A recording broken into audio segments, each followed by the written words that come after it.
en los laboratorios y eso. Y ahora vamos a ver una de las principales patologías que se ve en reumatología, que es la artritis reumatoide. Entonces, la epidemiología, realmente la prevalencia va desde 0,5 a 1% de la población general y en algunas poblaciones específicas tiene una tasa hasta del 7%. En cuanto a la patogenia, generalmente hay factores genéticos, ambientales, infecciosos y hasta influencia hormonal que pueden influir en el desarrollo de la artritis reumatoide, y la misma se caracteriza por una enfermedad autoinmune sistémica que se describe bien como una poliartritis inflamatoria crónica que va a afectar tanto las articulaciones grandes y pequeñas y va a tener predilección por las articulaciones de las manos y de los pies y va a respetar a las interfalángicas distales. En cuanto a los factores genéticos, los genes han proporcionado el 60% de riesgo de la artritis reumatoide y se han descrito alrededor de 100 loci genéticos que actualmente son reconocidos como asociados a un mayor riesgo de la artritis reumatoide. Y el más importante es el grupo HLA de clase 2, especialmente el alelo HLA de R4. Y me faltó el otro, ¿no? Muchos de los genes asociados a la artritis reumatoide modifican la respuesta inmunitaria para proporcionar un medio para el desarrollo de los anticuerpos. Con los factores ambientales, principalmente se han relacionado un 40%. Uno de los principales factores es el tabaquismo y se ha establecido que fumar puede provocar inflamación pulmonar que va a activar enzimas como la peptidilargina diaminasa, que se conoce con las siglas como PADI, y entonces promueve la citrulinación y entonces puede desencadenar la erosión y por ende entonces la manifestación de una artritis reumatoide. Cuanto a los agentes infecciosos, un factor de riesgo potencial para el desarrollo de la artritis reumatoide es la enfermedad periodontal y se han descrito gérmenes específicos como el porfiroma gingivalis, que se ha asociado entonces como un factor de riesgo infeccioso para desarrollar la artritis reumatoide. Y también ha existido un interés especial en la parte del microbioma intestinal, si este influye o no a la hora de desarrollar la artritis reumatoide, ¿no? Entonces han postulado que ahí puede haber disbiosis intestinal que puede promover a una artritis reumatoide temprana y posiblemente entonces la activación de linfocitos proinflamatorios. A nivel hormonal, las mujeres tienen de 2 a 3 veces mayor probabilidad de desarrollar una artritis reumatoide. No quiere decir que los hombres no puedan desarrollarla, pero es más frecuente en mujeres. En cuanto al papel de los estrógenos, y hay los otros factores específicos ligados al género, no están bien descritos, pero parece promover un medio proinflamatorio y proautoinmune. Entonces, simplemente el hecho de ser mujer ya te predispone en cierta medida a poder desencadenar o desarrollar una artritis reumatoide. En cuanto a los receptores de estrógeno, se ha establecido que están presentes en los fibroblastos sinoviales y pueden conducir entonces a la producción de metaloproteasas que van a dañar el cartílago. Entonces, este es un caso clínico. Dice, se evalúa una mujer de 33 años por preocupación sobre el desarrollo de artritis reumatoide. Tiene una leve molestia en las articulaciones de la mano al final del día. Es ingeniera de software y ha fumado 5 cigarrillos al día durante los últimos 2 años. Ella no toma medicamentos. Su hermana gemela idéntica fue diagnosticada recientemente con AR seropositiva y su abuela materna tenía AR. En el examen físico, los signos vitales son normales. No hay hinchazón ni sensibilidad. Las articulaciones de las manos, muñecas y codos y rodillas o pies están normales. Pues la siguiente es la medida preventiva más adecuada para que esta paciente con riesgo de desarrollar AR, que evite los alimentos o bebidas que contengan jarabe de maíz, que comience hidroxicloroquina, que empiece probióticos o que deje de fumar.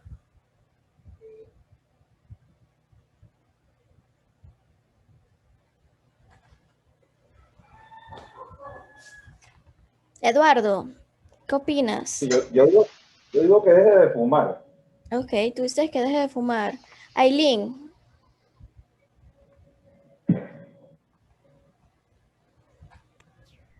Ahí estaba hablando ahí. Doctora, no sé.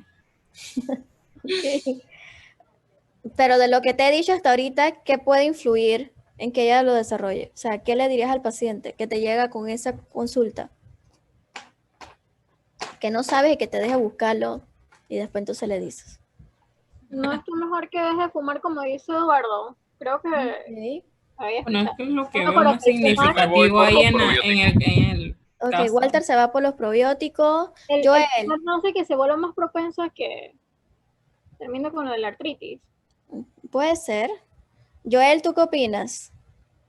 Aló, no sé, la verdad, no estoy seguro, pero me iría por lo de fumar.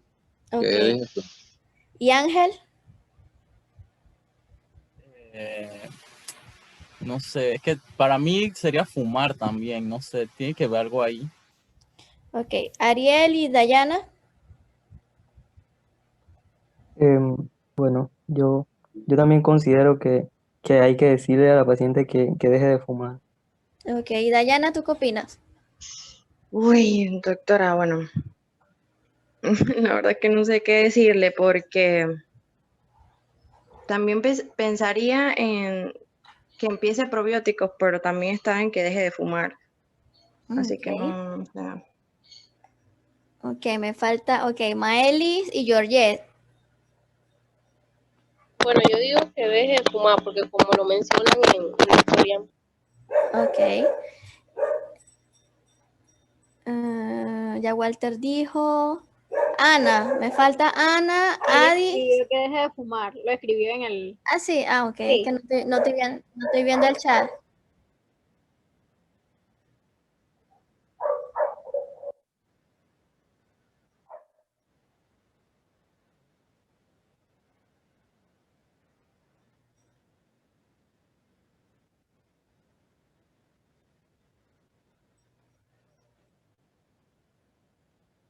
Sí, pero Ok. creo que es el asunto, que hay que poner como lo primerito. Exacto, Yo lo diría que iría principal. sí, porque ya menos mal si tuviera el diagnóstico, porque se es le un Ujú. factor de riesgo bien grande para que le inicie. Entonces yo sigo optando porque deje de fumar. Ok, ya les voy a decir la No respuesta. recuerdo bien porque me parece que, bueno, a la charla de ayer, Ajá. me parece que algo mencionó de eso. No recuerdo exactamente qué era, iba por ahí, pero tenía algo que ver. No estoy seguro, pero por eso digo dejar de fumar. Ok, la respuesta correcta es esta, obviamente, ¿no? Dejar de fumar. Ok, entonces se los puse Bueno, acá. Parte de los factores ambientales, se ha visto que el tabaquismo se asocia en un 40% a desarrollar riesgo de AR. Entonces, siempre que tengan una paciente que tiene riesgo ya porque tiene antecedentes heredofamiliares, tiene una gemela idéntica como que desarrolló AR, entonces, y ella fuma, obviamente lo que ustedes tienen que decirle es que obviamente tiene que dejar de fumar. Comenzar la hidroxicloroquina realmente no sería lo ideal porque tú no tienes un diagnóstico todavía de la artritis reumatoide. Entonces la misma hidroxicloroquina se asocia a otros efectos adversos. Entonces no la vas a exponer si realmente no sabes qué estás tratando actualmente. Y ella ahorita no tiene nada, o sea, nada más que está asustada porque su hermana salió que tiene artritis, ¿no? La parte de los probióticos realmente sí hay cierta, digamos que yo lo mencioné, como parte de que la microbiota y la disbiosis, todo eso puede influir en el desarrollo, pero todavía faltan muchos estudios para realmente establecer que usar un probiótico va a disminuir el riesgo de que tú desarrolles una artritis reumatoide. Lo principal es que deje de fumar. Ok, entonces las manifestaciones clínicas de la enfermedad, como ya les mencioné, la R es un trastorno crónico y la aparición de los síntomas va a ser gradual. Generalmente los pacientes van a informar dolor en las articulaciones, síntomas inflamatorios son rigidez matutina que a menudo duran varias horas. Recuerden que la artritis reumatoide tiene que durar más de 1 hora de rigidez matutina. La rigidez suele empeorar con el reposo, pero se va a aliviar con la actividad continua y la hinchazón de las articulaciones se va a palpar como una blandura en la misma articulación afectada, va a ser palpable en el examen de las articulaciones. Entonces, la R afecta característicamente las articulaciones metacarpofalángicas, las metatarsofalángicas y las interfalángicas proximales, tanto de manos como de los pies, pero no afecta las interfalángicas distales de las extremidades superiores e inferiores. Entonces, si yo en un caso clínico les pongo que el paciente tiene afección de las interfalángicas proximales y distales, no me vayan a poner que es AR, porque la AR respeta la distal. ¿Okay? Entonces, aquí lo ven, una paciente con artritis reumatoide temprana, hay hinchazón en la tercera y cuarta, ven que tiene como un colchoncito. Cuando ustedes hacen el examen físico, que palpan la misma articulación, ustedes lo sienten, es como un colchón, como un algodoncito que se palpa y es como un panus, realmente es lo que ustedes están palpando. Entre, ok, la tercera, aquí está, tercera y cuarta. Y generalmente las pacientes, ustedes lo van a ver así, no lo van a ver ya con la artritis esta deformante, que tienen desviación cubital, que tienen todas las lesiones en las manos. Probablemente ya esa es una paciente que ya tiene un daño crónico instaurado y que la terapéutica no va a hacer ningún efecto. O sea, no va a mejorar. Puede paliar la parte de los síntomas inflamatorios, pero no va a evitar no va a evitar el daño que ya ocurrió, por así decirlo. En cambio, esta es la paciente ideal en donde ustedes tienen que hacer un adecuado diagnóstico y un abordaje e iniciarle entonces el tratamiento cuando sospechan la artritis reumatoide. Esto es lo que les digo, ya esto es una artritis deformada, una artritis severa, con desviación cubital, hay subluxación de las articulaciones metacarpofalángicas. Si ven, no hay continuidad entre esta articulación y bueno, aquí está el metacarpo y aquí está la interfalángica. Entonces no hay continuidad, ven como si tuviese toda la mano luxada. Entonces así también ven los pacientes. Y estos son pacientes que ya tienen larga data de tener artritis reumatoide y que en su momento quizás nadie se las diagnosticó y no se les dio tratamiento oportuno.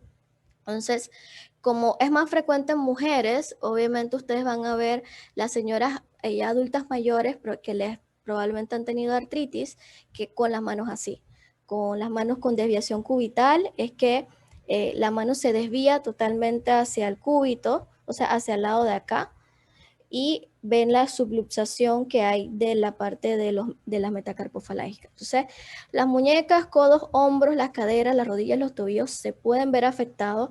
Acuérdense que la afectación de la artritis reumatoide es simétrica. Generalmente siempre tienen que hacer, cuando van a hacer el diagnóstico, hacer placas comparativas, porque las articulaciones de ambos lados del cuerpo se suelen afectar. Pero la gravedad puede ser asimétrica, o sea, ustedes pueden tener artritis en ambas manos, pero puede haber una peor que la otra. Creo que aquí se ve, ella tiene, sí, creo que es mujer, tiene artritis en ambas manos, pero esta se ve más afectada que esta. No sé si es por la proyección de la foto, pero se ve más inflamación del lado de acá que del lado de acá. Entonces, esto es muy importante. La AR, o sea, la artritis reumatoides, respeta la columna torácica y la columna lumbar, pero afecta la columna cervical. Entonces, afecta principalmente la articulación de C1, C2, que es la atlantoaxial. Y ustedes van a buscar por qué respeta la columna torácica y la columna lumbar, pero no respeta la columna cervical. Y me lo dicen mañana. Esa es una tarea que les dejo. Entonces, con esto es importante que ustedes, por ejemplo, cuando el paciente va a ser sometido a una cirugía que lo van a intubar, que hacen hiperextensión del cuello, hay que tener mucho cuidado porque los pacientes con artritis reumatoides pueden tener lesión a nivel de C1, C2 y se puede causar una subluxación atlantoaxial. Entonces, las consecuencias de la inflamación persistente en las articulaciones y las estructuras de soporte va a depender obviamente de a qué nivel esté la afección, ¿no? Si es la articulación de C1, C2 y ligamento transversal, hay laxitud del ligamento transverso que va a producir un aumento del movimiento posterior en C2 con la flexión del cuello, que se puede impactar en el mesencéfalo y otras estructuras neurológicas vitales. Por eso es tan importante que ustedes a un paciente con artritis reumatoide le evalúen si puede haber afección de C1 o C2 y la posibilidad de una subluxación atlantoaxial. Cuanto a la evaluación de los tendones del hombro y el manguito rotador, generalmente el rango de movimiento va a estar restringido a la articulación glenohumeral y cuando hay desgarros también el paciente se va a quejar de dolor. Si están evaluando la parte de la articulación del codo, generalmente lo que pueden ver son contracturas del codo y dificultad para la pronación y la supinación de la mano.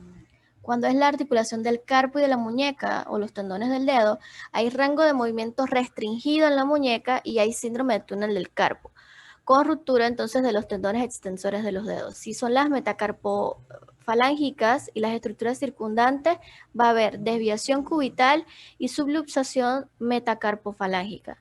Entonces, si son las interfalángicas proximales y las estructuras circundantes, entonces va a haber deformidad en cuello de cisne o botonier debido a la rotura inflamatoria de las estructuras de soporte periarticular. O sea que si yo les pregunto en un examen, ¿cuáles son las características, los hallazgos articulares más comunes de la artritis reumatoide? Son la desviación cubital y la subluxación de las metacarpofalángicas, deformidad en cuello de cisne o deformidad en botonier, y también la parte esta de la subluxación a nivel del C1 y C2. Entonces, si están evaluando como ya les decía, esto ya se los mencioné, si es la articulación de la cadera, puede haber migración axial de la cabeza femoral. Si es de la rodilla, entonces hay estrechamiento tricocompartimental, y si son las articulaciones del tobillo o la parte media, entonces hay rango de movimiento restringido del tobillo. Si son las metatarsofalángicas, entonces hay desviación del peroné de los metatarsos y deformaciones dilatadas, puede haber ulceraciones debajo de las cabezas, pero ya esto es un poquito menos común, pero sí pueden ver las metatarsofalángicas entonces subluxadas. Entonces, el diagnóstico de la artritis reumatoide va a corresponder a los criterios que se establecieron en el 2010 por el Colegio Americano de Reumatología, y esto tiene una puntuación por cada hallazgo que ustedes encuentren. Entonces, si hay una articulación grande afectada, ya sea hombro, cadera, rodilla, codo, tobillo, les da 0 puntos. Si hay de 2 a 10 articulaciones grandes afectadas, les da 1 punto. Acuérdense que si son las 2 rodillas, ya son 2 articulaciones. Si son las 2 rodillas, los 2 codos y los 2 tobillos, ya son 6. Y así van sumando. Entonces, de 1 a 3 articulaciones pequeñas, ya sean las metacarpofalángicas, las interfalángicas proximales a nivel de la muñeca, o los metacarpos o los metatarsos, entonces se le da 2 puntos.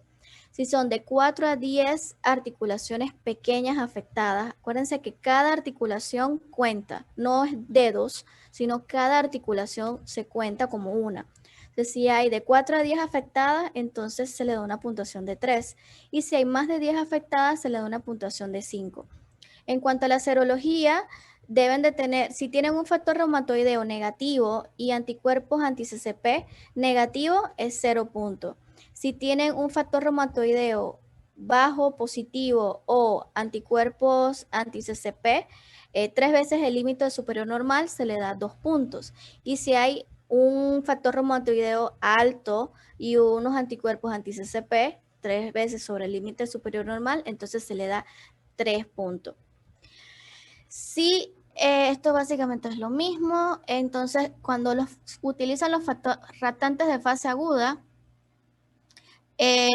toman en cuenta lo que es el PCR y el BES. Si ambos están normales, es 0 puntos, y si ambos están anormales, entonces se le da 1 punto. Entonces, la duración también es importante y forma parte de los criterios diagnósticos, que si tienen menos de 6 semanas o si tienen más de 6 semanas. Si tienen menos de 6, se le da 0 puntos, y si tiene más de 6 semanas, se le da 1 punto.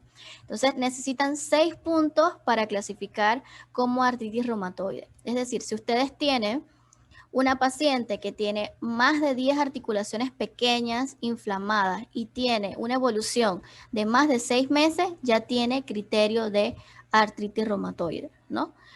Y ya obviamente lo otro nada más lo hacen como para confirmar las cosas, por lo menos la parte de la serología. Entonces, si tiene al menos una articulación con sinovitis clínica definida que no se explica mejor por otra enfermedad, eso es la parte acá de lo que involucra la misma articulación. Son los estudios de laboratorio, como ya les mencioné, lo principal son el factor reumatoideo y los anticuerpos contra el péptido citrulinado cíclico, son los más útiles en AR. El factor reumatoideo se puede encontrar en el 70% de los pacientes y el anti-CCP también está presente en el 70%, pero tiene una especificidad del 95%. Y el anti-CCP, digamos que se correlaciona mejor con una artritis erosiva. Entonces, entre el 10 al 20% de los pacientes diagnosticados con AR son seronegativos, o sea que ni el factor reumatoideo ni los anticuerpos anti-CCP son positivos, pero no quiere decir que el paciente no tenga AR. La velocidad de sedimentación globular y el PCR van a estar elevadas en el 75% de los pacientes y generalmente uno lo utiliza para darle seguimiento a la respuesta al tratamiento, ¿no? Para evaluar esa parte. En cuanto a la inflamación sistémica inherente a la AR, se refleja comúnmente la parte de la anemia. Paciente con anemia, con trombocitosis, con inflamación de las articulaciones o con datos de sinovitis y que tenga un VEG y un PCR elevado, obviamente lo que ustedes tienen que hacer es medirle factor reumatoideo y anticuerpos anti-CCP, porque probablemente el paciente tenga AR. Entonces, en los estudios de imagen, siempre hacer estudios comparativos. La radiografía simple de manos o pies son los estudios de imagen estándar para la AR, que obviamente va a ayudar al diagnóstico y a la progresión. Y los cambios radiográficos que les mencioné ayer incluían la osteopenia periarticular, erosiones marginales, el estrechamiento del espacio articular o la lesión aquí, la erosión de la apófisis estiloide. Todos esos cambios son los que van a ver. Si se fijan aquí en la imagen, que los dedos estén hacia la izquierda, bueno, esta es la mano izquierda, estos son datos de artritis reumatoide. ¿Me permiten contestar una llamada y Claro.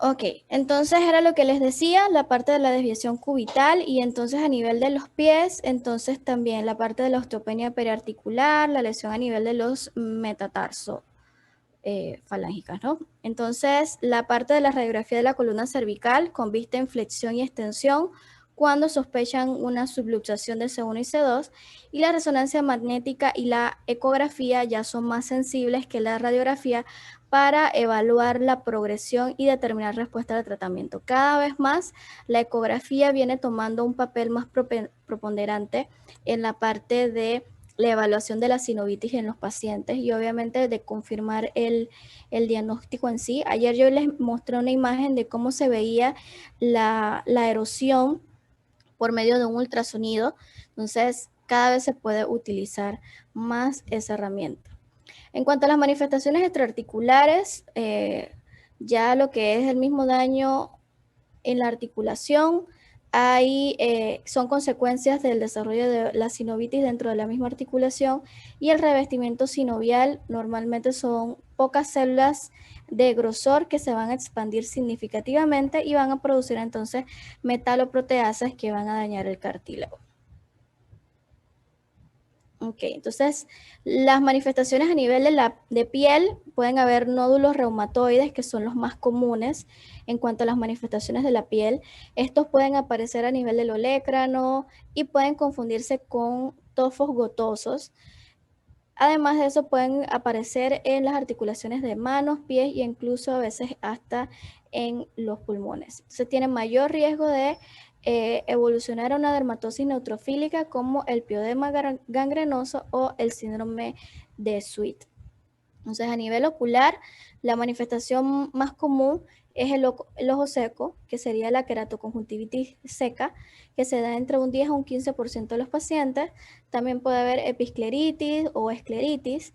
Y en la R es una de las enfermedades más comunes asociadas a la escleritis, que puede poner entonces en peligro la visión del paciente.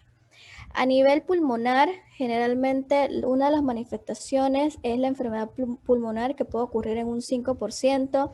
Los derrames pleurales son exudativos y pueden ser grandes. Y ya la enfermedad pulmonar intersticial se ha asociado a mortalidad y se desarrolla en el 50% de los pacientes. En cuanto a las características del derrame pleural en la R, se va a caracterizar por niveles bajos de glucosa y un pH bajo, simulando una infección bacteriana, niveles bajos de complemento, niveles elevados de proteína total y niveles elevados de factor reumatoideo y lactato deshidrogenasa. O sea que si ustedes tienen un paciente con una efusión pleural masiva, una de las causas de grandes derrames es la artritis reumatoide. Obviamente tienen que hacerle la historia al paciente y buscar toda la parte del examen físico, buscando entonces que la causa del derrame pleural sea una AR. A nivel cardíaco, hay cardiopatía esteroesclerótica, siendo la principal causa de muerte excesiva en los pacientes con AR. Y los pacientes con AR deben considerarse como un alto riesgo cardiovascular cuando se les va a realizar una evaluación preoperatoria. Y obviamente abordarle todas sus otras enfermedades, ya sea dislipidemia o hipertensión. A nivel hematológico, lo principal es la anemia y bueno, el síndrome de Felty va a consistir en una neutropenia y esplenomegalia en pacientes con artritis reumatoide de más de 20 años. Entonces, siempre que vean un paciente que tenga esplenomegalia, que tenga neutropenia y que tenga una artritis reumatoide de larga data, de más de 20 años, entonces sospechen un síndrome de Felty. Y en cuanto a la parte de los linfomas, sí tienen un mayor riesgo de desarrollar linfomas difusos de células B grandes. Entonces, en cuanto a los vasos sanguíneos, generalmente desarrollan vasculitis cutáneas de pequeños vasos, un pequeño porcentaje que obviamente va a llevar a púrpura palpable o a infartos periunguales, que es la imagen que ven aquí. Cuanto al manejo, realmente el diagnóstico temprano y la terapia temprana agresiva son las únicas que realmente previenen el daño irreversible del cartílago y el daño óseo, que es hacia esto, o sea, hacia esta meta que debe estar enfocada el tratamiento. Y obviamente el objetivo clave es lograr la remisión o una baja actividad de la enfermedad. La actividad de la enfermedad, que va desde una remisión baja, moderada o alta, se puede medir con escalas clínicas como el CDAI, que mide y evalúa entonces la actividad de la enfermedad, y también el DASH-28, que evalúa 28 articulaciones, además del BES y el PCR, y son los instrumentos que generalmente uno utiliza para evaluar la actividad de la enfermedad y la respuesta al tratamiento. En cuanto a las pautas de tratamiento de la AR, han sido establecidas por el Colegio Americano de Reumatología del 2015, y obviamente lo que ellos buscaban era iniciar tratamiento temprano para abordar la artritis reumatoide de forma temprana. El tratamiento generalmente va a avanzar a intervalos de 12 semanas con el objetivo de alcanzar entonces una remisión o una baja actividad de la enfermedad lo más rápido posible. Y los pacientes que ya permanecen en remisión, o sea que tienen una baja actividad, ya no tienen dolores, no tienen rigidez, no tienen sinovitis, durante más de 6 meses, entonces se puede reducir la intensidad del tratamiento. Y este es más o menos un algoritmo.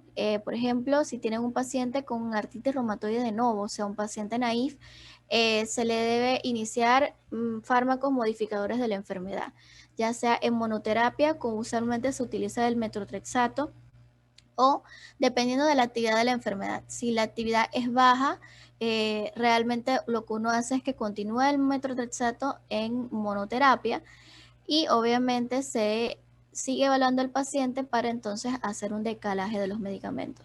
Si la actividad de la enfermedad entonces moderada alta con el uso de metotrexato, entonces se deben combinar otro fármaco modificador de la enfermedad, ya sea como leflunomida,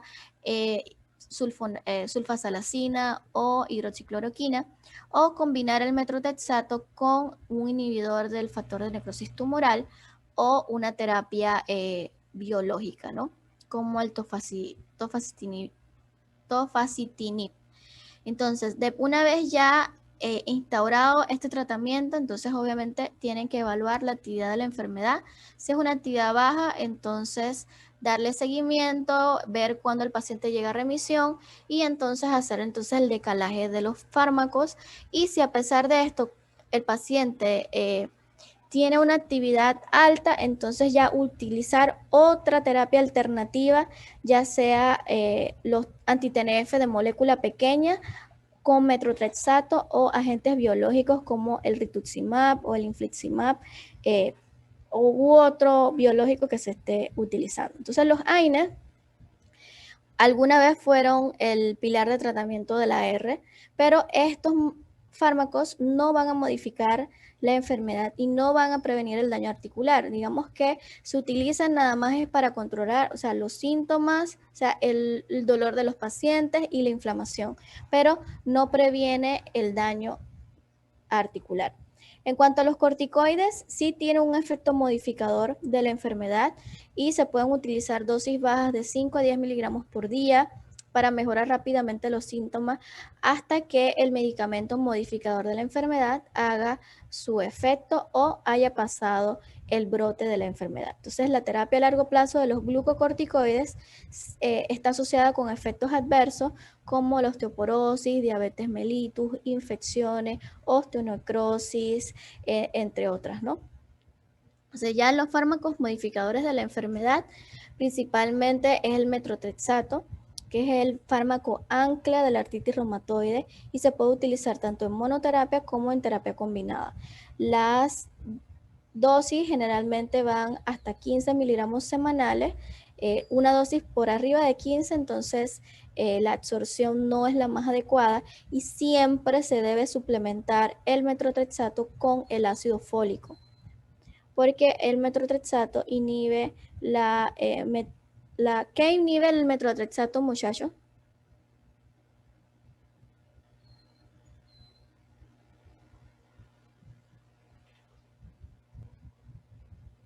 ¿Saben qué inhibe? ¿Qué enzima?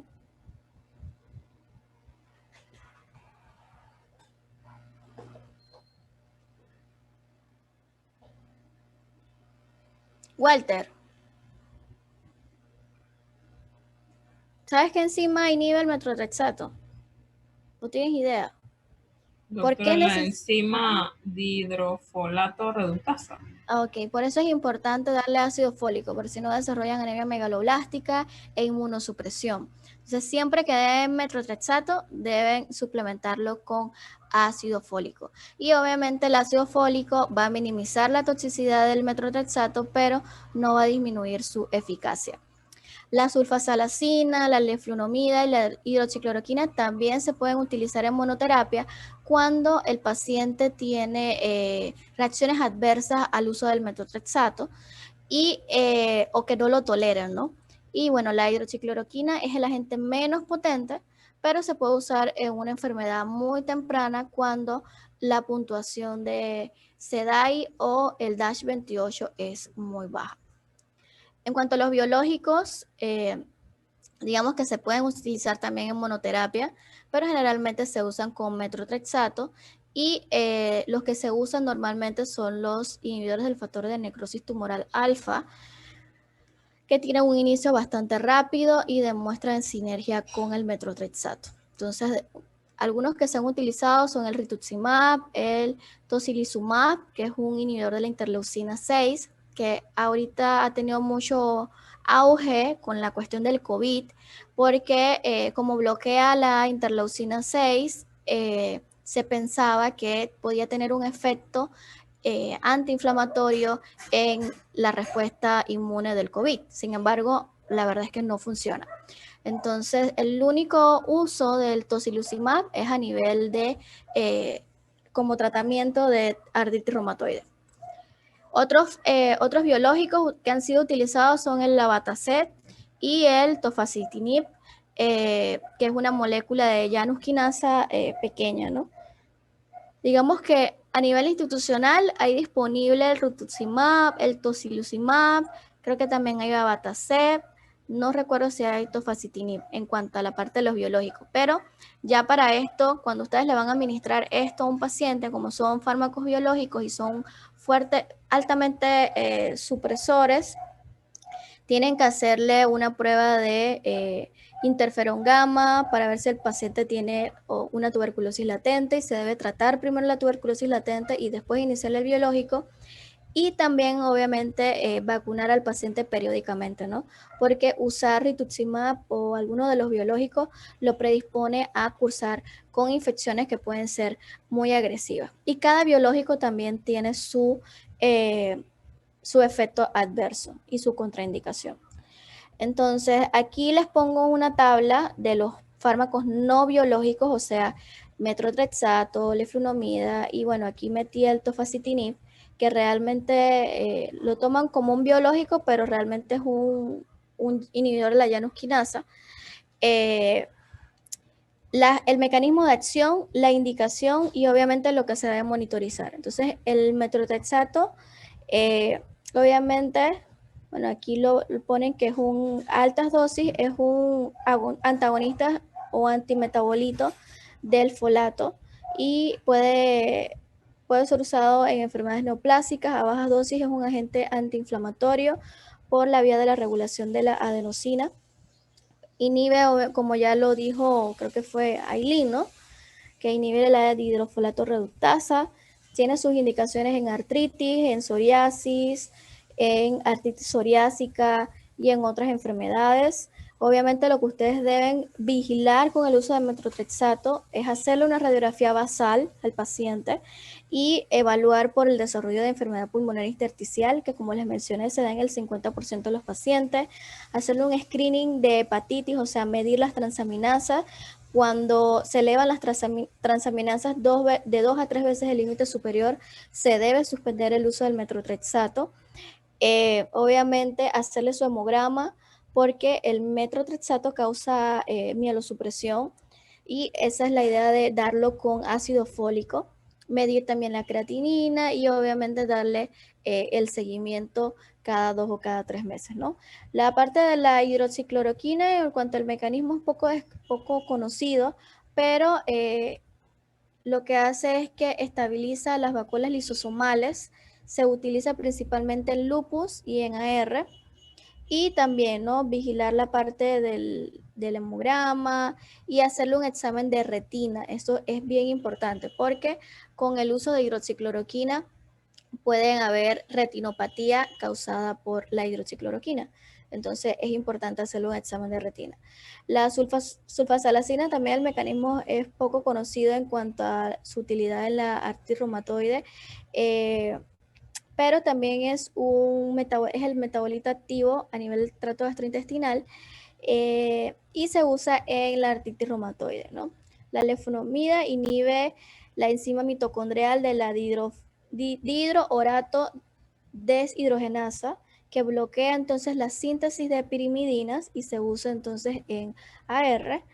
Y la ciclosporina ya son inhibidores de la calcineurina, el tofacitinib es un inhibidor de la Janus quinasa y el aprimilas es un inhibidor de la fosfodiesterasa 4, pero ya este se usa más en artritis psoriásica. O sea, en general, en todo es hacerle su hemograma basal y obviamente vigilar por algún efecto adverso que reporte el paciente. ¿Tienen alguna duda con artritis reumatoide?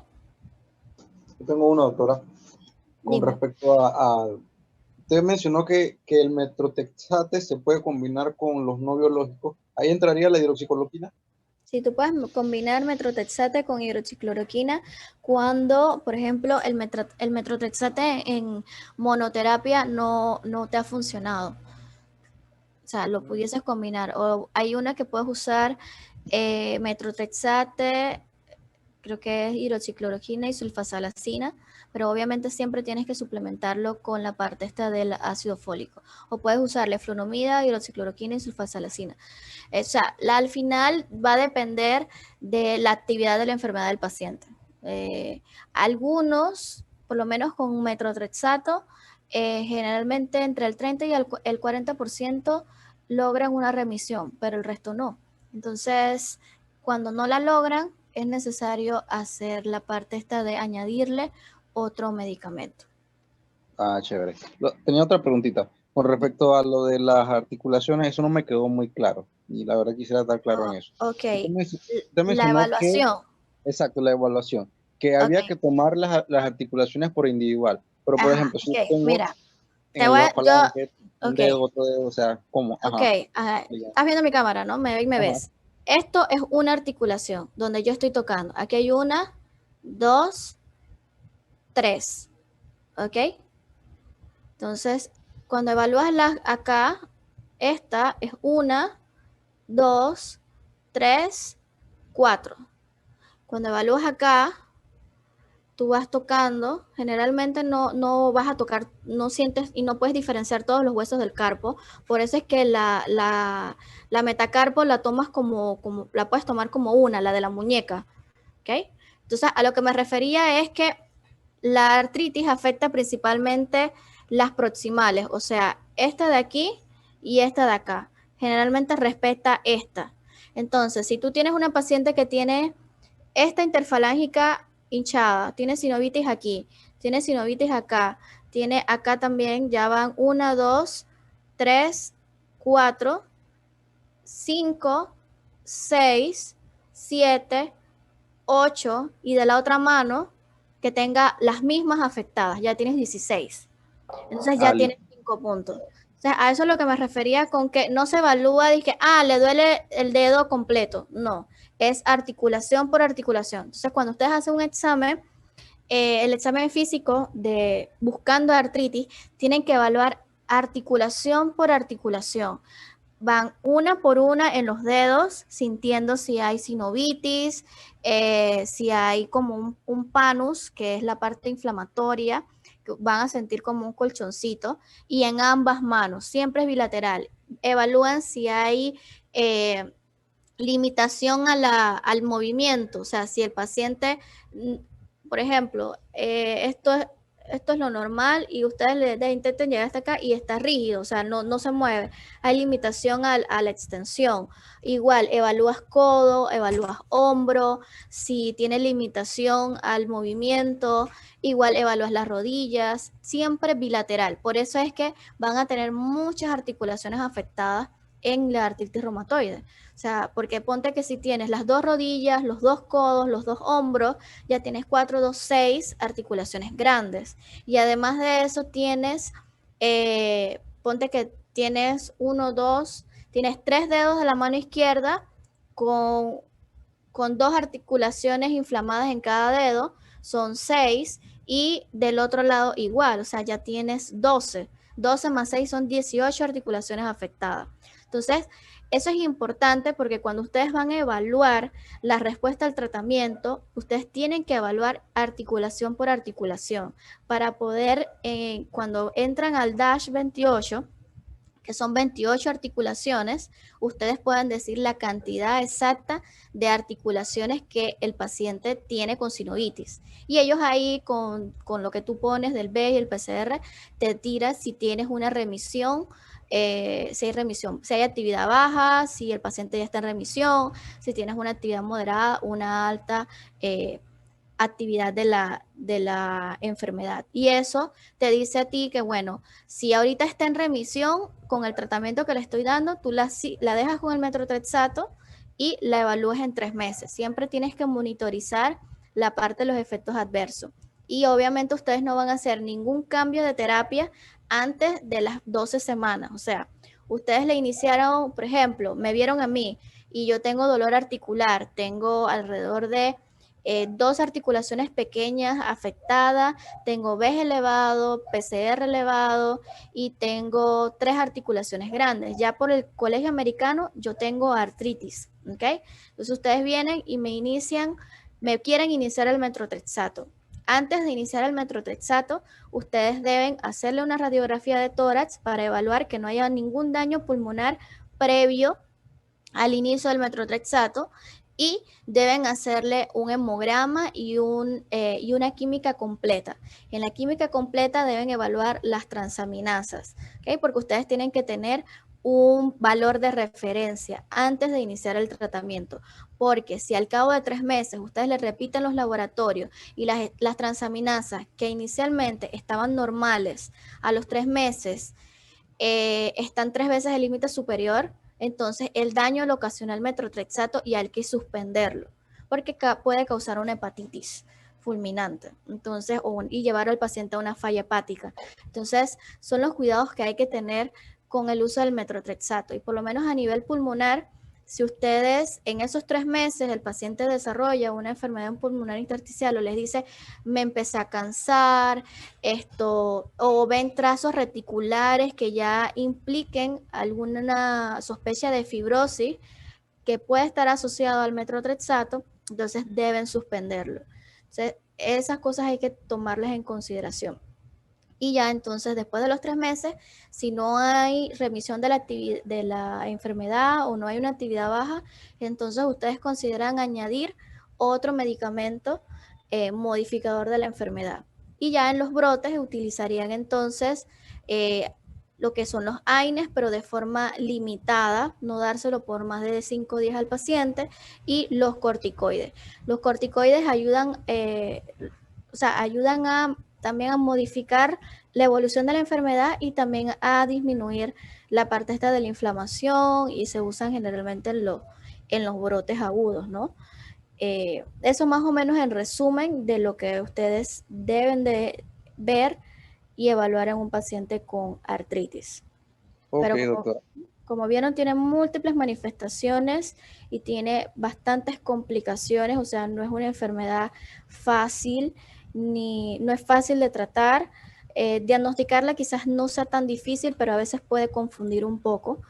Pero siempre, siempre acuérdense de buscar los efectos adversos que pueda desencadenar el medicamento que ustedes le están dando. Y decirle al paciente, bueno, le estoy mandando esto le puede causar esto y esto y esto, pero es necesario para poder frenar su enfermedad. Y siempre lo tienen que anotar, porque todo al final se vuelve médico legal.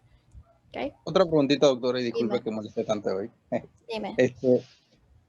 Con respecto al diagnóstico, a los pacientes con artritis reumatoide que tienen una predisposición familiar, ¿a ellos se les hace un screening o hay que esperar que se les manifieste la enfermedad para diagnosticar? No, o sea, tú les puedes dar seguimiento porque tenga un factor heredofamiliar, pero realmente no hay ninguna prueba de screening para tú saber quién te va a evolucionar a artritis y quién no. O sea, obviamente apenas que... Estos anticuerpos y los biomarcadores solamente aparecen cuando está activa la enfermedad. Exacto, cuando ya tú tienes un diagnóstico, y si no están, no te excluye el diagnóstico de artritis, porque puedes tener artritis seronegativas. Entonces, que tú tengas un factor reumatoideo negativo y anticuerpos anti-CCP negativos, no quiere decir que tú no tengas artritis. Entonces, es más bien cuando el paciente ya empieza con ciertos datos, que empieza con pérdida de peso, síntomas constitucionales, pérdida de peso, fiebre, que tiene más de 6 semanas de dolor articular, que se le empiezan a hinchar las manos y que amanece con rigidez matutina. Digamos que esos son los signos y síntomas de alarma que tú puedes decir, bueno, puede tener una artritis, y en ese momento tú necesitas hacerle todos los laboratorios e iniciar entonces una terapéutica para evitar que se dé entonces ese daño articular que causa erosión y que ya obviamente te lleva a una artritis deformante y también es incapacitante para el paciente, porque imagínate tú tener todos los dedos subluxados, o sea, no puedes agarrar nada. Entonces es muy incómodo, y si es una mujer joven, peor, ¿no? Repercute a nivel económico, a nivel social, a nivel familiar, su autoestima también repercute. Entonces es muy importante que ustedes puedan captar ese paciente a tiempo cuando tiene datos de sinovitis, más no ya cuando tiene una artritis deformada. O sea, ya cuando está la artritis deformada ya no hay nada que hacer. Ya el daño al cartílago ocurrió. O sea, ustedes tienen que diagnosticarlo antes de. Y si tienes en la familia artritis, es simplemente decirle a los familiares, bueno, vigila si en algún momento de tu vida llegas a desarrollar los síntomas clásicos de la artritis. Y ya, y si desarrollas, bueno, acude a tu atención primaria o tu médico de cabecera y para que te evalúen entonces por la presencia de artritis reumatoide. Pero no hay así como un screening, así como los cánceres que tú dices, bueno, te voy a hacer esto por si acaso. No, no hay. Ok, doctora, gracias. ¿Alguien más tiene alguna pregunta o algo?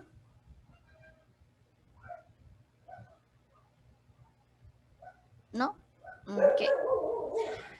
Entonces seguimos con la artritis reumatoidea juvenil, que básicamente es antes se conoce realmente como una artritis idiopática juvenil, es un trastorno inflamatorio idiopático que puede ser crónico y que afecta principalmente las articulaciones. Antes era conocida como la enfermedad de Still o una artritis reumatoide juvenil sistémica y se clasifica oficialmente como una categoría de la artritis idiopática juvenil que va a incluir los pacientes que tienen fiebre diaria con un patrón cotidiano, erupción cutánea y artritis. Y cuando ocurre después de los 16 años se conoce como enfermedad de Still del adulto. En cuanto a la epidemiología, la incidencia es de 13.9 casos de artritis reumatoide por cada 100.000 habitantes por año. Se hizo un estudio en Rochester en donde la tasa de prevalencia fue de 94 pacientes por cada 100.000 niños en enero de 1980 a 1990 y representa alrededor del 10 al 20% de todos los casos de artritis idiopática juvenil. En cuanto a los factores que influyen, está el inicio de la presentación, la edad de inicio, su incidencia máxima es entre los 1 y los 3 años de edad. En este grupo de edad tenía una mayor preponderancia en las niñas y tiene un segundo pico a los 8 y a los 10 años, que ya se caracteriza por una artritis idiopática juvenil oligoarticular. A los 6 años puede ser sistémica y poliarticular, y a los 4 años principalmente en niñas y a los 10 en niños como una artritis idiopática juvenil oligoarticular. En cuanto a las diferencias de sexo, realmente la mayoría de las series, la relación de mujer a hombre varía de 2 a 1 o de 3 a 1, pero hay estudios en donde han establecido que realmente no hay una diferencia en el sexo para desarrollar entonces una artritis idiopática juvenil. En cuanto a las variaciones a nivel estacionales, realmente han habido casos de artritis idiopática juvenil durante periodos extendidos o periodos más cortos estacionales. Y bueno, en cuanto a ya la patogenia, realmente no está clara, igual que la etiología. Como la mayoría de los trastornos autoinmunes, se cree que hay interacción entre factores genéticos, mecanismos inmunes y exposiciones ambientales. En cuanto a los factores ambientales, se ha asociado principalmente a el uso de antibióticos, lactancia materna, tabaquismo, vitamina D o exposición al sol. Las infecciones que se han asociado principalmente al desarrollo de una artritis idiopática juvenil es la infección del virus de la rubiola, o en algunos estudios que se hicieron, la vacuna contra el virus de la rubiola también se asoció a desencadenar entonces episodios de artritis idiopática juvenil. En cuanto al uso de antibióticos, va ligado a la parte de los factores ambientales o una correlación estacional. Entonces, esa vinculación con la época conlleva entonces a un mayor uso de antibióticos, y entonces probablemente esa sea una de las explicaciones de que el uso del antibiótico puede llevar al desarrollo de la artritis idiopática juvenil. Pero sin embargo, el mecanismo realmente no se conoce bien. Lo que han postulado es que obviamente el antibiótico cambia todo lo que es el microbioma intestinal y por ende entonces condiciona una desregulación inmunitaria. Entonces la clasificación puede ser poliarticular con un factor reumatoideo positivo o negativo, que se define como la presencia o la afección de 5 o más articulaciones, y puede ser oligoarticular, ya sea persistente o extendida, y se define como una afección de 4 articulaciones. Entonces, Si la oligoartritis es persistente, generalmente se dice que afecta de 1 a 4 articulaciones durante los primeros 6 meses y que no desarrollan artritis en 5 o más articulaciones durante el curso de la enfermedad. O sea que siempre se queda siendo oligoarticular. Y la oligoartritis extendida es cuando afecta 5 articulaciones durante los primeros 6 meses y posteriormente experimenta afección de más de 4 articulaciones. En cuanto a las manifestaciones clínicas, la principal manifestación clínica es la inflamación articular persistente, que va a resultar de la acumulación de líquido sinovial y engrosamiento sinovial. Y la misma hinchazón va a causar entonces deformidades en la articulación debido al estiramiento de los ligamentos y tendones periarticulares. Lo más común es la fiebre en el 98%, la artritis en el 88%, en donde lo más frecuente es que sea poliarticular en un 47% u oligoarticular en un 45%. El 81% de los pacientes pueden desarrollar una erupción maculopapular y en el 31% la presencia de linfadenopatía.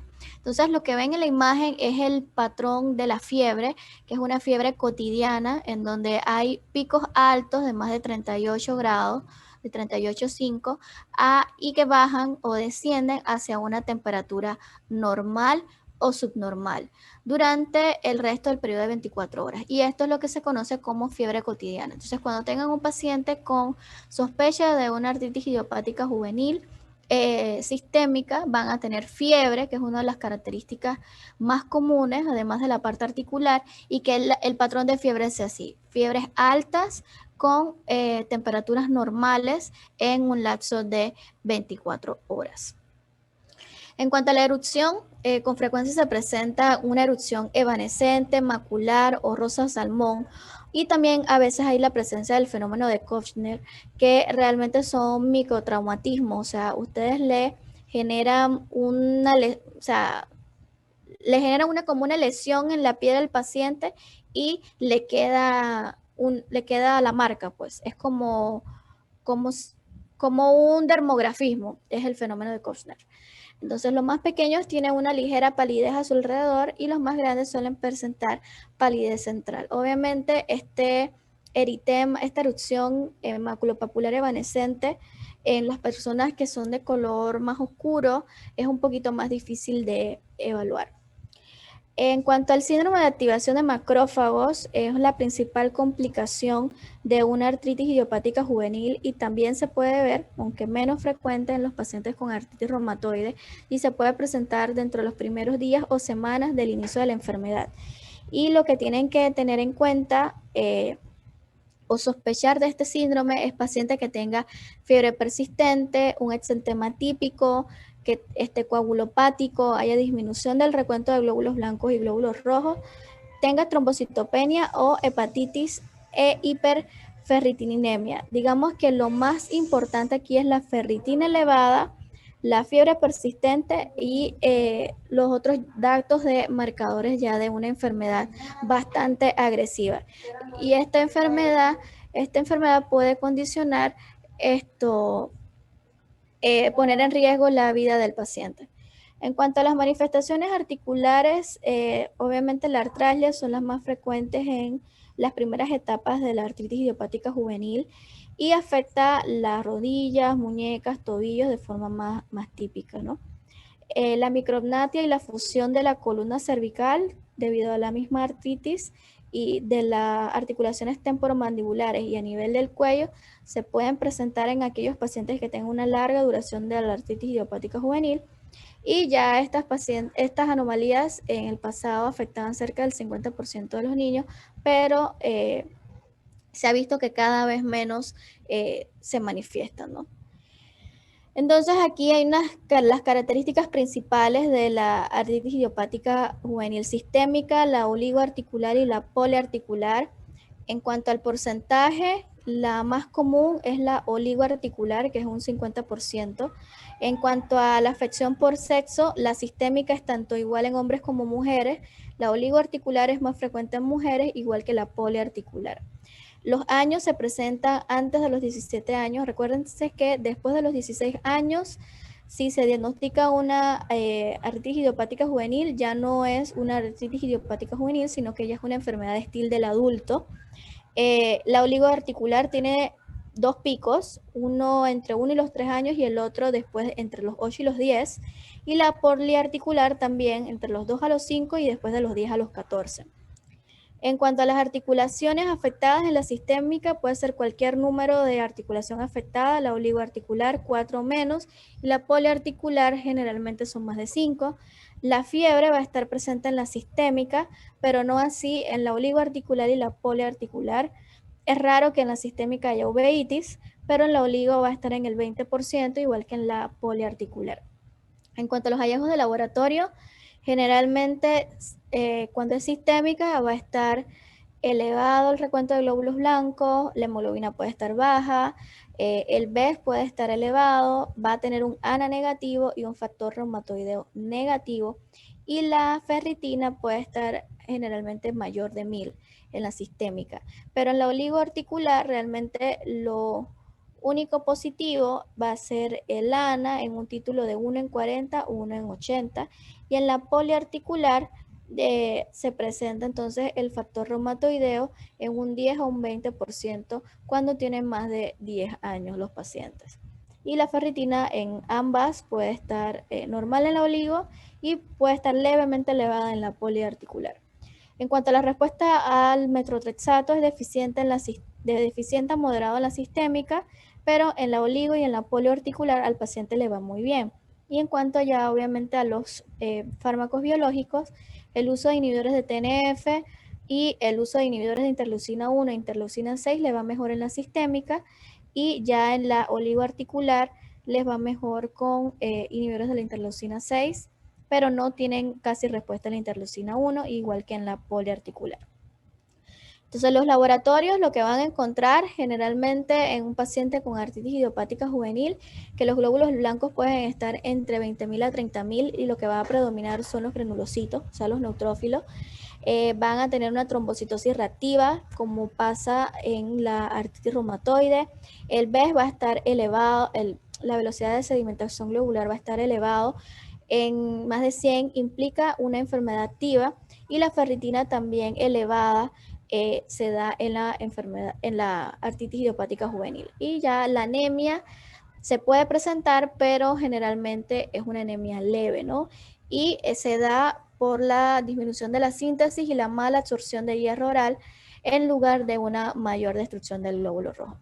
Entonces, otros hallazgos: pueden haber elevaciones menores de AST y ALT, puede haber hipoalbuminemia, niveles elevados de la globulina, el dímero D puede estar positivo, pueden haber anomalías ya de las mismas enzimas hepáticas, tiempos de coagulación prolongados, proteinuria de bajo grado cuando los pacientes están febriles, y generalmente el ANA y el factor reumatoideo casi siempre son negativos. Cuando estos están positivos, entonces deben buscar o por otra causa de la positividad, que no se atribuye específicamente a una artritis idiopática juvenil. En cuanto al diagnóstico, es un diagnóstico de exclusión. Principalmente lo que tienen que evaluar es que el paciente tenga fiebres intermitentes diarias de 38,7 con descensos a una temperatura normal durante 24 horas y la presencia de la artritis. La fiebre debe estar presente por al menos 2 semanas y la artritis durante alrededor de 6 semanas para poder hacer un diagnóstico definitivo. También la presencia del eritema, o sea, del exantema evanescente típico, y la artritis también puede hacer un diagnóstico sugestivo de una artritis idiopática juvenil.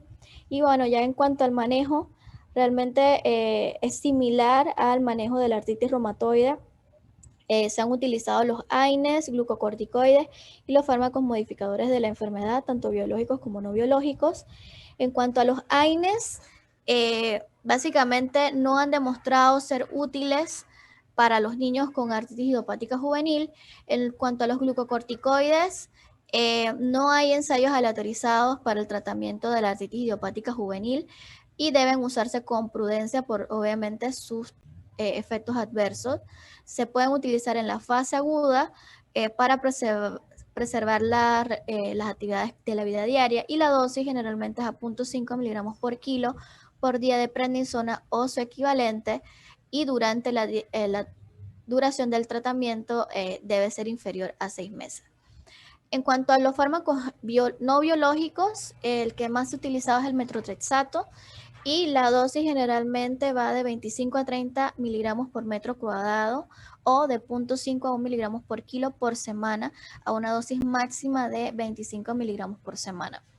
La leflunomida también se puede utilizar cuando haya efectos adversos relacionados al metotrexato, pero esta es menos eficaz que el metotrexato y realmente no se ha estudiado específicamente en los pacientes con una artritis idiopática juvenil. Ya en cuanto a los biológicos, se asocian a un aumento de los niveles circulantes de múltiples citoquinas. Hay evidencias anecdóticas y experimentales que respaldan el uso de anticuerpos monoclonales, y los agentes biológicos más eficaces son los que bloquean la interleucina 1 y la interleucina 6. Y bueno, aquí ya para terminar, está este caso clínico. Un hombre de 50 años es evaluado por una úlcera en la extremidad inferior izquierda, tiene una historia de 15 años de empeoramiento de la artritis, por la que nunca ha sido evaluado. Toma ibuprofeno según sea necesario. En el examen físico los signos vitales son normales, la punta del vaso es palpable, hay hinchazón de múltiples articulaciones pequeñas en las manos, rodillas y articulaciones metatarsofalángicas. Hay desviación cubital y subluxación de las articulaciones metacarpofalángicas. Hay nódulos subcutáneos en el codo de forma bilateral y hay una úlcera superficial de 2 por 2 centímetros en la extremidad inferior izquierda medial justo por encima del tobillo. Le hacen los laboratorios y tiene un hematocrito en 33%, recuento de leucocitos en 2100 con 900 neutrófilos, recuento de plaquetas en 276.000 y el análisis de orina es normal. ¿Cuál es el diagnóstico del paciente? A, amiloidosis, síndrome de Felty, sarcoidosis o lupus.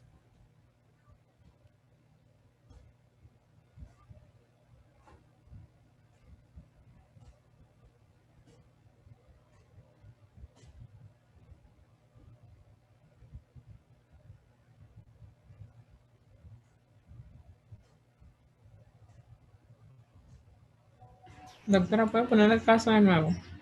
Va.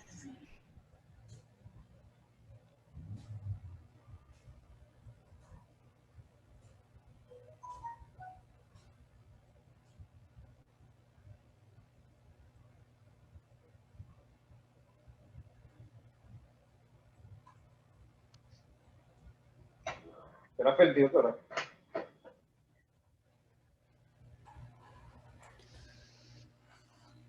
Dígame, pues, ¿qué puede tener el paciente? Síndrome de Felty. Síndrome de Felty. ¿Y por qué dicen que tiene síndrome de Felty? Bueno, por lo que yo busqué es porque Ah. tiene una hinchazón del vaso y hay conteo de blancos. El vaso es palpable. Ajá, tiene Y prácticamente esplenomegalia, es como una artritis reumatoide. tiene artritis reumatoide de larga data y tiene neutropenia, ¿no? Entonces, sí, la respuesta es un síndrome de Felty. Ok, entonces va a otro caso. Se evalúa un hombre de 48 años para ver si tiene antecedentes de 3 semanas de disnea de esfuerzo lentamente progresiva, dolor torácico en el lado izquierdo y tiene fiebre. Tiene una historia de 20 años de artritis reumatoide positiva para anticuerpos antipéptidos citrulinados cíclicos. Antes de comenzar con un inhibidor del factor de necrosis tumoral alfa, su prueba de cutánea de tuberculina no fue reactiva. Los medicamentos son metotrexato, etanercept y ácido fólico. A pesar de estos medicamentos, tiene rigidez matutina durante 1 hora y tiene hinchazón de las articulaciones de las manos, muñecas y pies. En el examen físico tiene temperatura de 37,8, la presión 148,84, frecuencia cardíaca de 100, respiratoria de 24. Los sonidos respiratorios están ausentes en la base derecha con embotamiento en la percusión. Hay cambios articulares típicos de la artritis reumatoide junto con hinchazón y sensibilidad de 8 articulaciones y el resto del examen es normal. La radiografía de tórax muestra un derrame pleural derecho moderado. El análisis pleural, después de la toracocentesis, muestra un recuento de leucocitos de 3.500 con 4% de neutrófilos, 87% de linfocitos, 9% de monocitos, nivel de glucosa en el líquido pleural de 6 miligramos por decilitro, un pH de 7.2 y un nivel de lactato de deshidrogenasa en líquido pleural de 900. La medición de la adenosina desaminasa en el líquido pleural es baja, de 30 unidades por litro. ¿Cuál de las siguientes es la causa más probable del derrame pleural? Malignidad, derrame paraneumónico, una pleuritis reumatoide o la tuberculosis.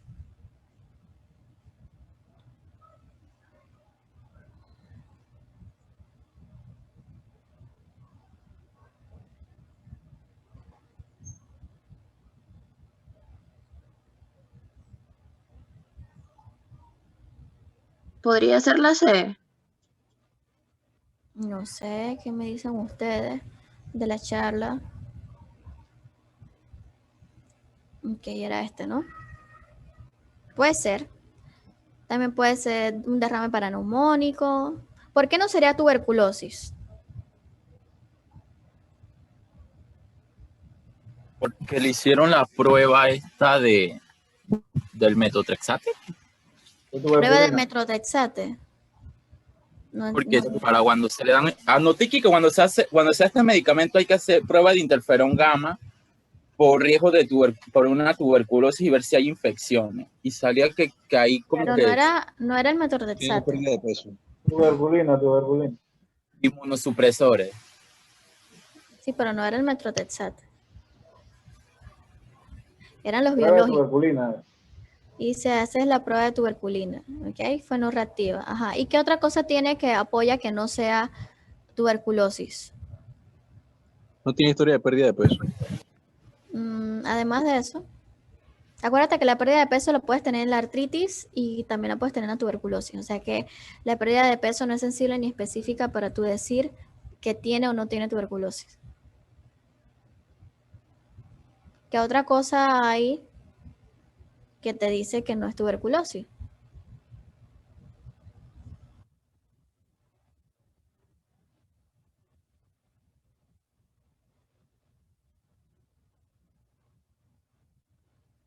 El paciente tenía tos. No, no dice. Tiene 3 semanas de disnea, dolor torácico. Le hicieron la prueba, fue no reactiva. Sí, ya como le hicieron la prueba, ya ok, está bien, no es tuberculosis. Pero, ¿qué otra cosa apoya a que no sea tuberculosis? Además de la prueba de tuberculina.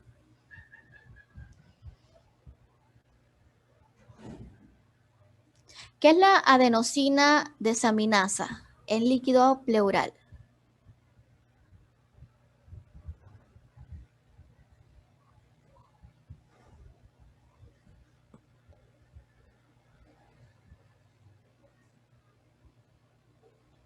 ¿Lo buscaron?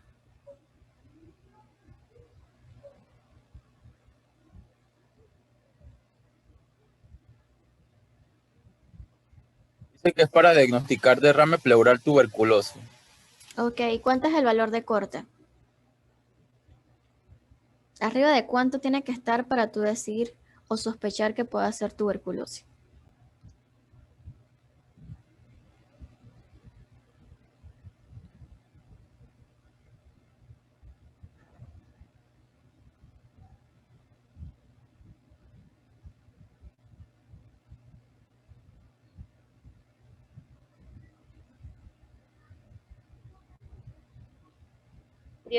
Mayor de 18.2. 35. Hay unos que te dicen que 40. ¿Cuál? Sí, aquí salen las dos. Mayor de 35 y mayor de 40. Pero dice que el mayor de 40 para neoplásicos y empiemas. Ok. Entonces, igual está baja, ¿no? Entonces, eso también les apoya a decir que no es tuberculosis. Entonces ya descartaron tuberculosis. Ajá. Malignidad. ¿Tienen algo que apoya que sea malignidad? De la historia, el examen físico.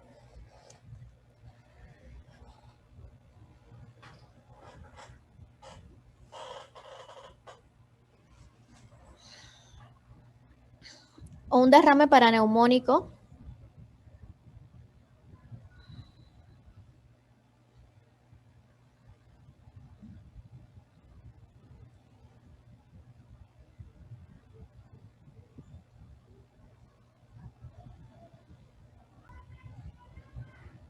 O una pleuritis reumatoide.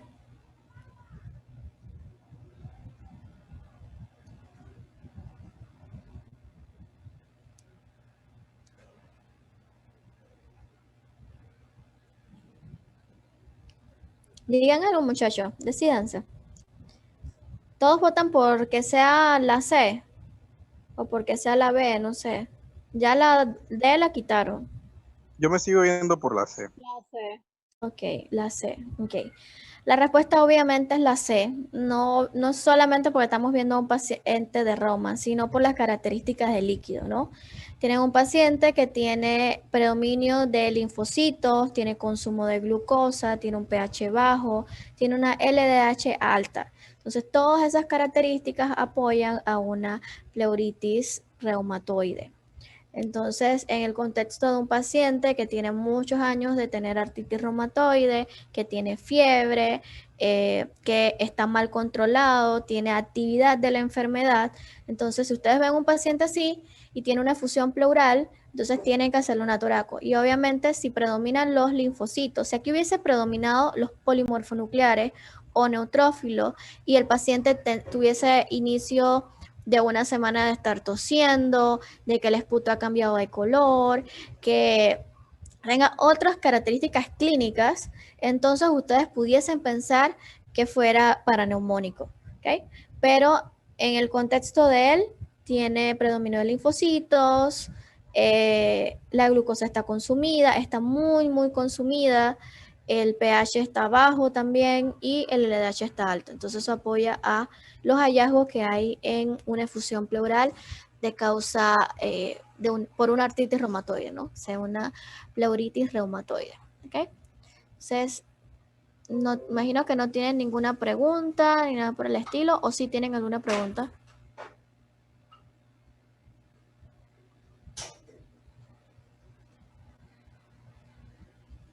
No, sí, no. No, doctora, yo no. Nadie tiene, ok. Bueno, si nadie tiene ninguna pregunta, mañana entonces a las 8, ¿no? A las 8 correcto. y la idea es discutir los dos artículos que le mandé, tanto de lupus, los criterios nuevos, como del síndrome de antifosfolípido. Así que mañana los discutimos. No va a haber una presentación como tal, sino que ustedes lean